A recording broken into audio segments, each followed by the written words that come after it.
This drawing in front of me was one of the first drawings we did as an architecture student in the School of Architecture, Dundee, 1961-62.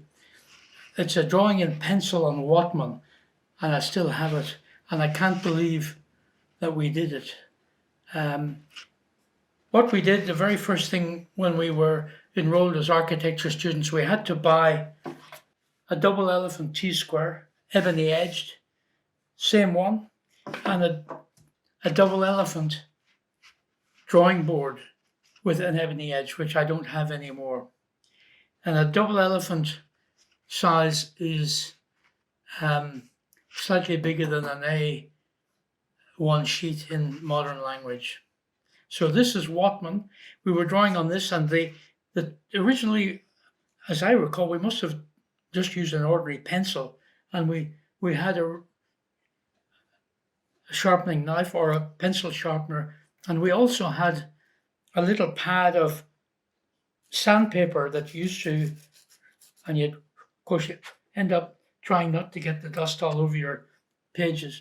And then the amazing thing, which is, if you look at these curves, we had a set of French curves that you had to buy. Nobody uses them anymore. And you had to find the curves that would equate to what you wanted. We also had circle guides. This one's a bit broken.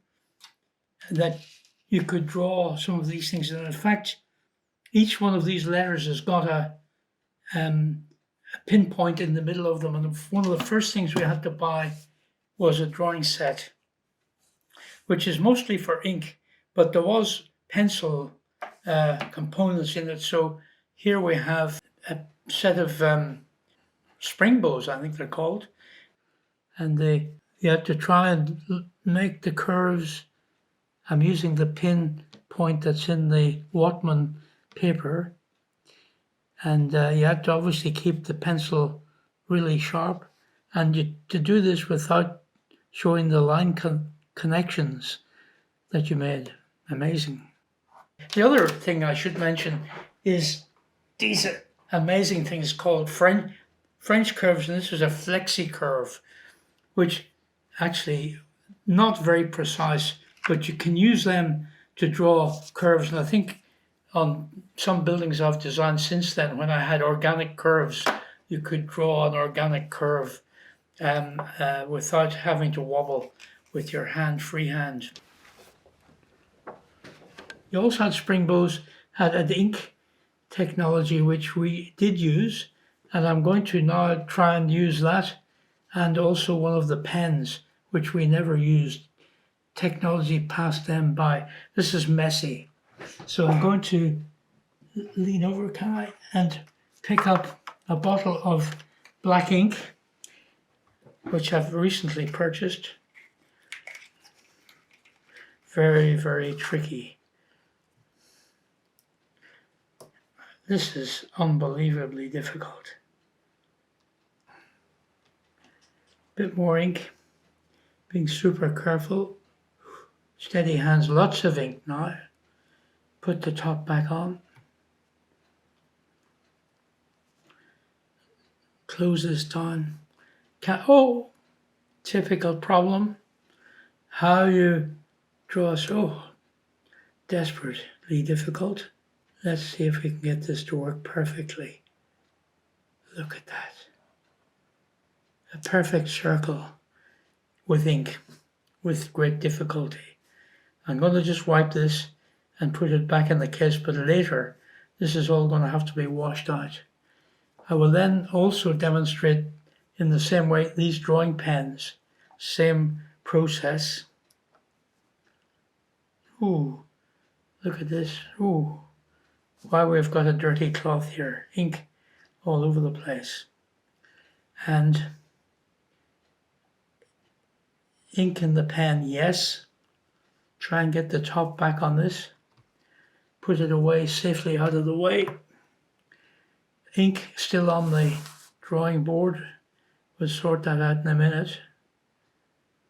And we'll see if we can get this to work. Look at that. A line. I'm going to move my dirty cloth. I'm going to use my T-square to draw an inked line. Standard problem. You're not meant to do that. That's the difficulty. Too much ink around. So the technology was extremely difficult. Can you imagine as a student trying to do drawings with these things, or any professional? Now I've done it so that the ink isn't touching the T-square. Okay, that's the end of that demonstration of the Riefler pen set. So first year we were largely working in pencil. In second year we designed something, and then we had to actually do the working drawings on linen in ink. And as I recall, at that stage, a Graphos pen set arrived, which I did the second year working drawings in ink using a Graphos pen set. And this again is 60 years old now. I'm just going to show you what's involved. So this is tricky and likely to be messy. Tip, drip, drip, drip, drip, drip, drip, drip, drip. That should be enough to do us for today, I hope. Put this insert back in. Already getting my fingers covered in ink. Try and put a nib in position. I'm going to use the Maestro nib, which is amazing, probably because it'll be one of the easier ones to get started. And you have to clip that in and somehow spin this little nib around. Can you see this closely? To clip, clip, clip. And this Maestro nib, if I can get it working, which remains to be seen.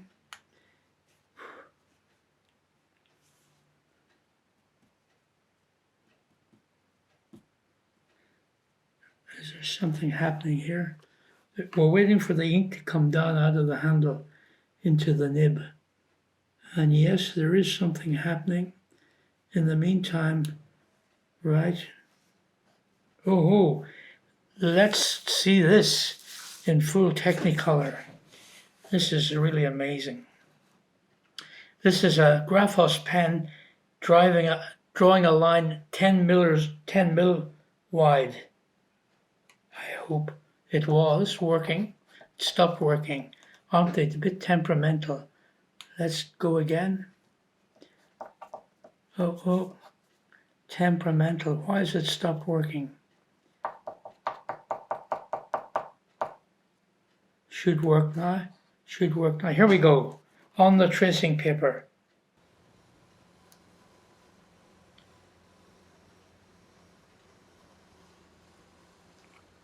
Well, now, isn't that amazing?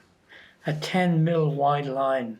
So I'm going to take that nib out, open up the pen, take the nib off, put the lid on the pen, put the pen away, and without throwing water all over the place, put the nib to be washed later. Now, later in life, we got repeatographs, which were much easier to use, but equally awkward to use and to keep working properly. If you can hear the sound, there's a little nib in it that is rattling, and therefore it works.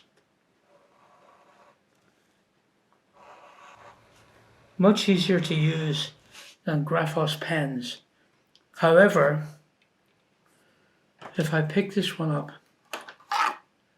which yesterday was working, if you can hear, there's no sound and it's not working. And to get it to work is a major project, which I won't demonstrate, involving having to take the whole nib out and try and clean it. But so I've got another one here that is working. This is another version. The repeatograph was for drawing. Then they brought out pens, which were specifically for stencils. And I'm going to demonstrate to you stencils of a particular type.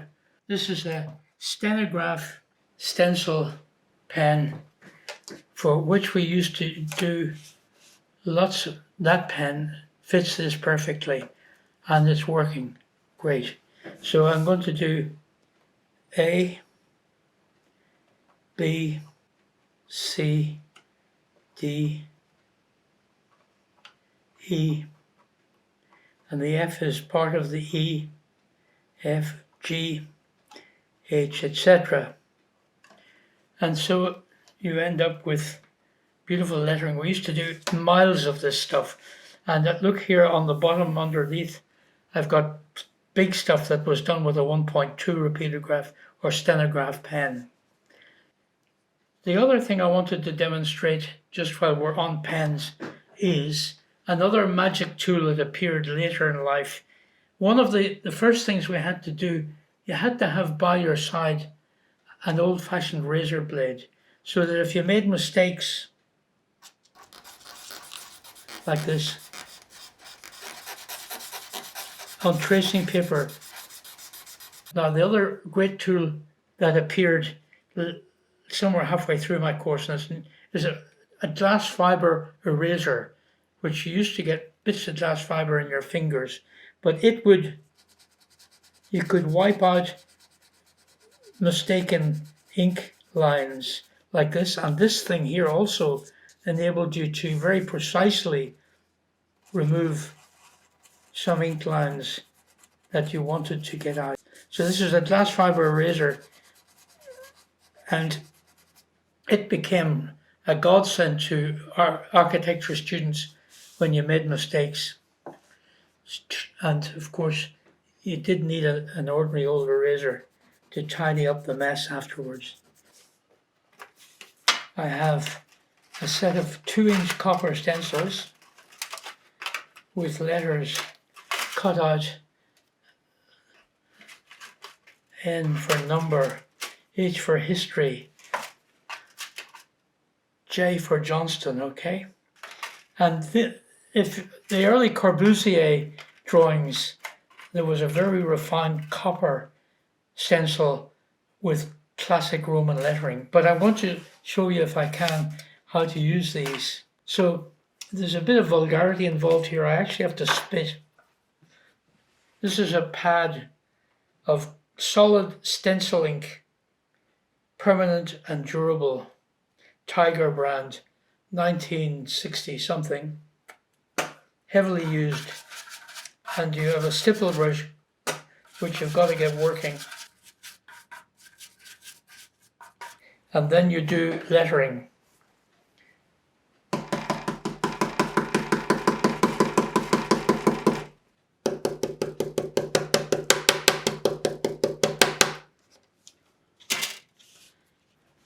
This is a packet of treasures from our student days, accumulated by myself and my 2 Irish colleagues who studied in Dundee. And these are all stencils of all sorts of things that were cut out of oil board, I think it is, you would describe it as. And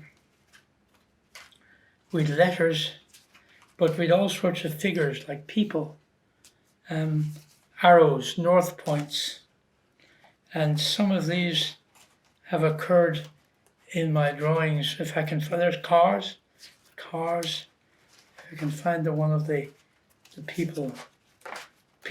This is a treasured shot. I'll put the rest away. We used these extensively when we were students, and we actually had a studio in a derelict tenement, and there was a little lady who lived downstairs with kids, and she used to complain about the fact when we were doing all-nighters, we would be banging with stipple brushes. So what I wanted to demonstrate on this drawing that's underneath here, there are people which have been drawn with the use of these stencils, and I'm going to see if I can find the same ones. That fellow there has appeared extensively.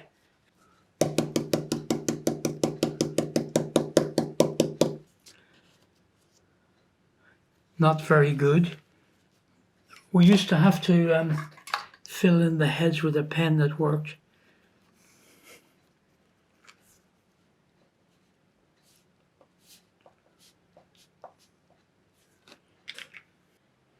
Early on in life, we talked about pencils and having to sharpen them on sandpaper pads, actually. But then arrived push-button pencils.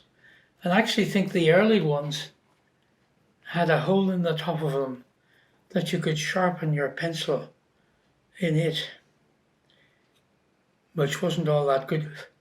And then I got a present of this amazing device made in Switzerland. This gives you a beautiful, sharp line. And working in pencil is actually beautiful. It's very sensuous, more than with pens and ink. Lovely sharp point, and then you can do beautiful hatching.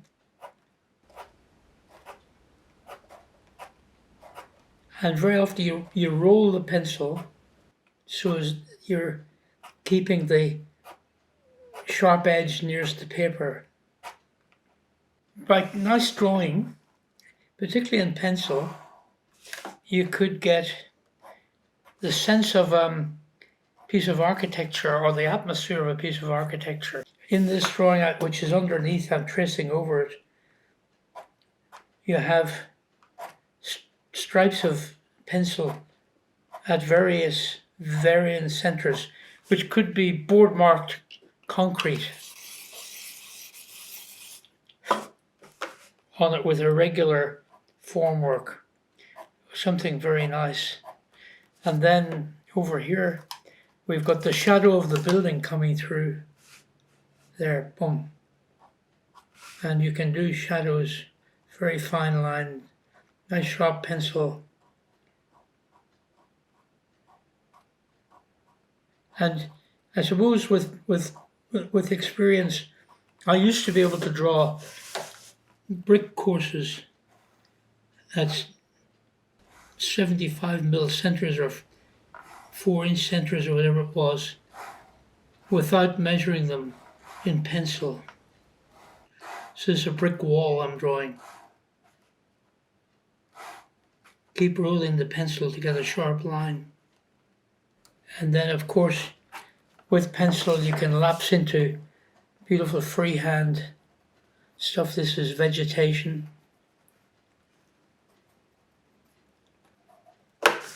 Okay, pencils, leads, a beautiful thing, one of my treasures, how to sharpen the pencil. Here's another push-button pencil, bringing you in a lovely fine point.